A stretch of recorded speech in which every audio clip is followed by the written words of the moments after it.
What is up guys, Stark here. I am back for day 18 of the 25 Days of Fate, and we are in the home stretch. You know, I'm actually kind of surprised I've gotten here, but we're here now, 18 days in a row, and let's finish this strong. And in today's video, I am taking a look at the 10 best, I guess, craft essences that you should max limit break. Now this list isn't necessarily going to be in order like ranked from 10 to 1 or anything like that. It's just going to be 10 craft essences that you should limit break, and they're also going to be 10 very good craft essences that you can use. So this is kind of like a combo list between the best craft essences and the best ones to max limit break. So yeah, limit breaking craft essences is going to make their effects better. So every craft essence has a starting effect, and you know, sometimes they'll have starting stats as well.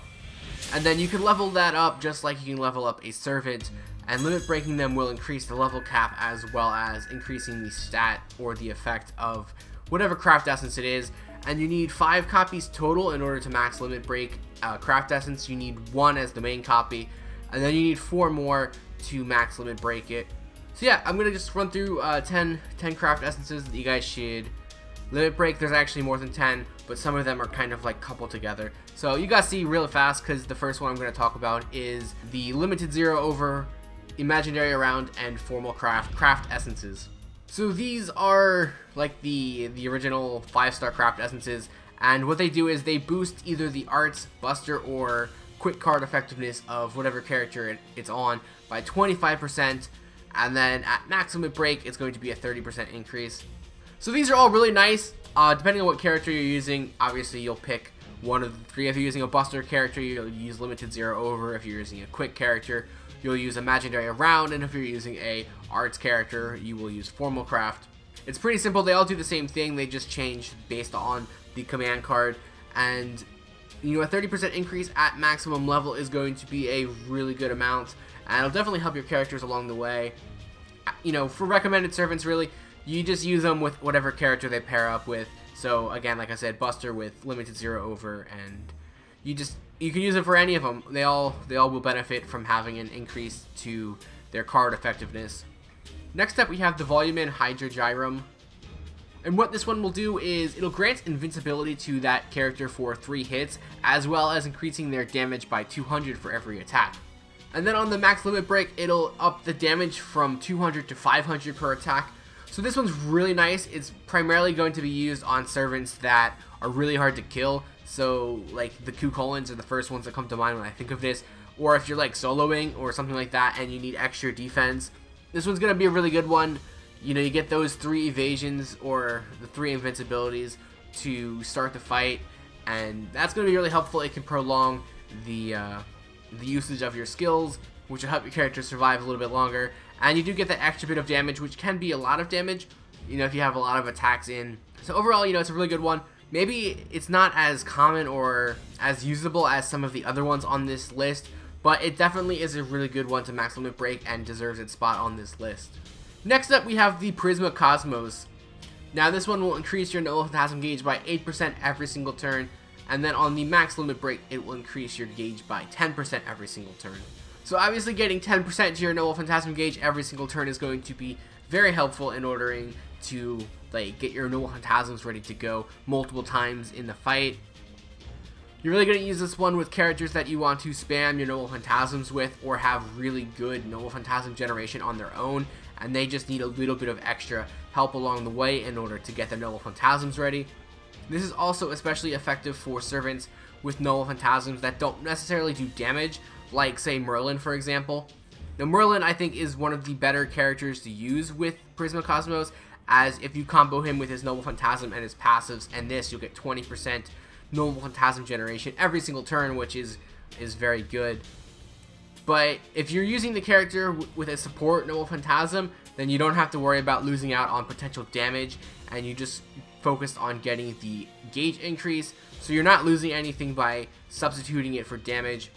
On the flip side of that though, if you are worried about doing damage on your Noble Phantasm, then the Black Grail is your go-to craft essence for that, which will give you a 60% increase to your Noble Phantasm damage at regular level, and max limit broken it'll be an 80% increase. You do lose 500 HP every single turn, but that's really not that big of a deal in comparison. So this is one of those ones where the good just gets better You know, on its own, without being limit broken, the Black Grail is a fantastic craft essence to use, and anytime you want to have a powerful Null Phantasm, this one is going to be a good option to use on its own. And then if you do have a max limit broken one, then that's even better. You're just going to just do so much more damage.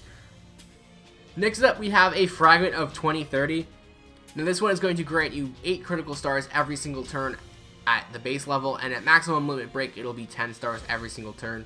So this one is a very good one. Again, most of these are good when they're not limit broken, but they just get even better when they are max limit broken. And getting 10 stars every single turn is going to be huge. You know, you primarily want to use this one on support servants, or like servants that you're just focused on using skills as opposed to your main damage dealers, because you want your main damage dealers to have like damage craft essences or Null Phantasm craft essences, or things that will help their kit of skills along the way.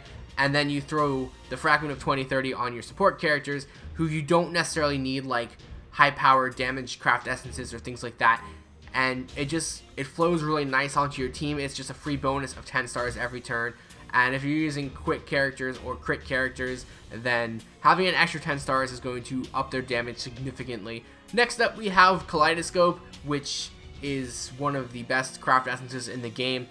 This one is going to increase your Null Phantasm gauge by 80% at the start of the battle, and at max limit break, it'll be 100%.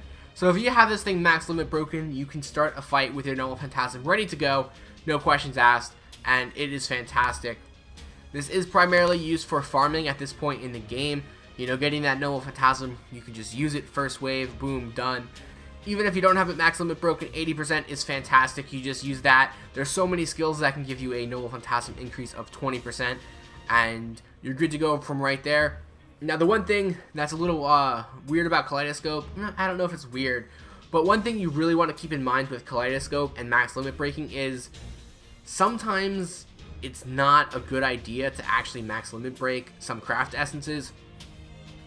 Well, Kaleidoscope benefits greatly from being max limit broken with the fact you can get a maximum Null Phantasm at the start of the fight.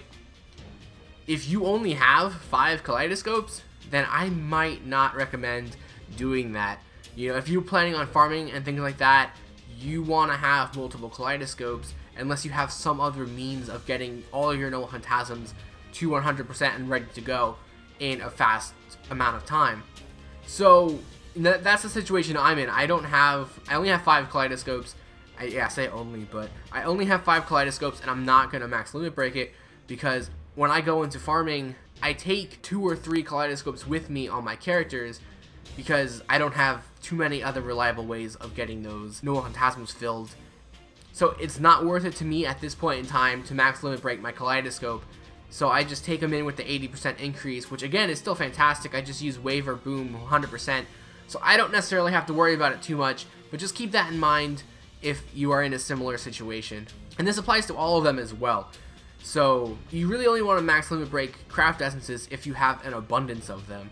Although there are some exceptions, like I would say Formal Craft and like Limited Zero over Imaginary Round, those you don't really have to worry about, because there's so many craft essences that increase Buster Card, Quick Card, Arts Card effectiveness, that you can just go ahead and max limit break that one, and you'll have something else to substitute it if you need like an extra one. And so if you need 2 characters with Buster Card increases and you only have 5 Limited Zero overs, then you might just want to go ahead and throw on the max limit broken one, and then just get like something else to throw onto the other character, like Verdant Sound of Destruction, or so many of the event craft essences have, you know, Buster ups. So in that situation, you know, you might want to go ahead and just go and max limit break that craft essence.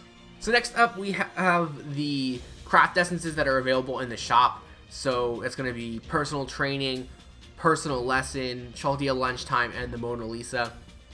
So these ones are really good. They're really unique. Now they do cost 5,000 mana prisms to get them, so they are a little bit difficult to get. I only have one of them myself, but if you do get them, only buy them if you're going to max limit break them. So they have 4 different effects. The one on the screen I have is Personal Training, and this one will increase your Master's EXP by 2% at base level and 10% at max limit break. Personal Lesson is for Mystic Code EXP. The Mona Lisa is for Quantum Pieces gained, and Chaldia Lunchtime is for Bond points. So they're all fantastic. You know, if you can, go get them all, because they're all going to be very helpful in different situations. I would probably say Chaldea Lunchtime and the Mona Lisa are the two you want to get the most. Like, I would prioritize those two over Personal Lesson and Personal Training. But they're all good, so eventually, you know, plan to try and get them all. But yeah, going from a 2% increase to a 10% increase is huge, and I wouldn't recommend getting them unless you can afford to max limit break all the way. Next up, we have the Golden Sumo Boulder Tournament. Now this one's going to increase your attack by 10%, and you'll start the battle with 30% of your gauge filled. And at max limit break, it'll be 15% increase to your attack and 50% of your Noble Phantasm gauge filled. So this one's really good. You know, obviously getting a 15% increase to your attack is going to be huge, but the benefit of going from 30% gauge increase to 50% gauge increase is going to be very, very, very big. So let's just take, for example, I've been using him a lot in this example, but we'll go ahead and continue to do it.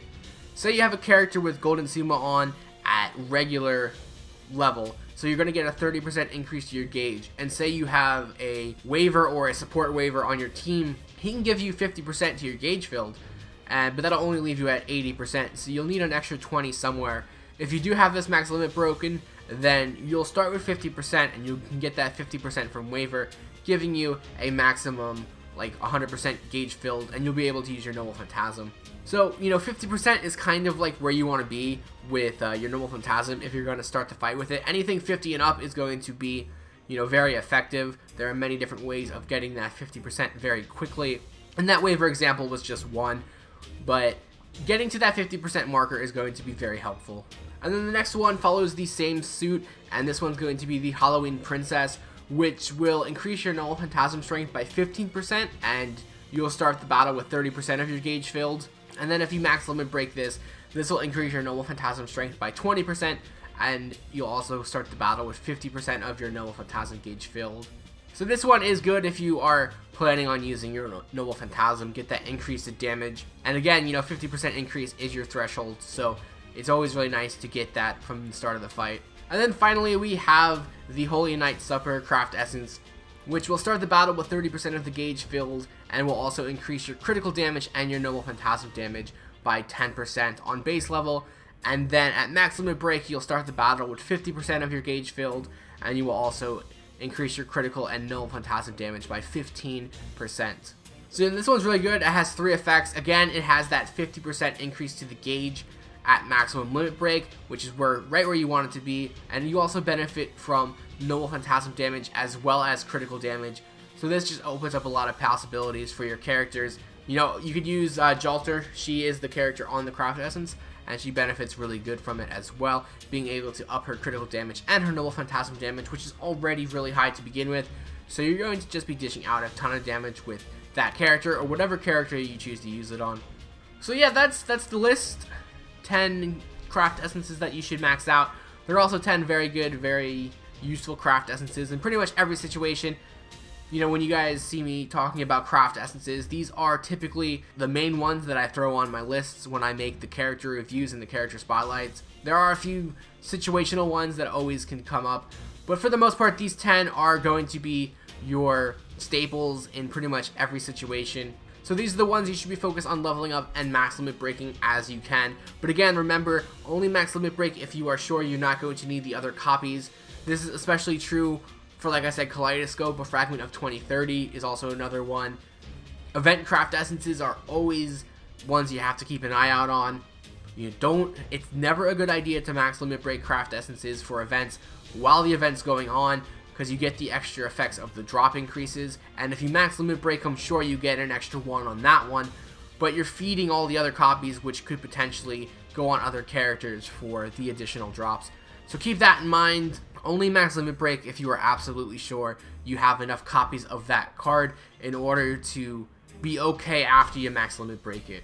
So that's going to wrap up this video, guys. I hope you liked it. If you did, feel free to like, comment, and subscribe. And in the description, I will have the link to the Fate Grand Order giveaway. You know, we're running out of time. It's the 18th. As of recording this, we only have 7 days left. So, you know, if you haven't entered, go ahead and enter that. Links are also in the description for my Twitter, Twitch, Patreon, and Discord. And as always, guys, thanks for watching, and I will see you guys next time.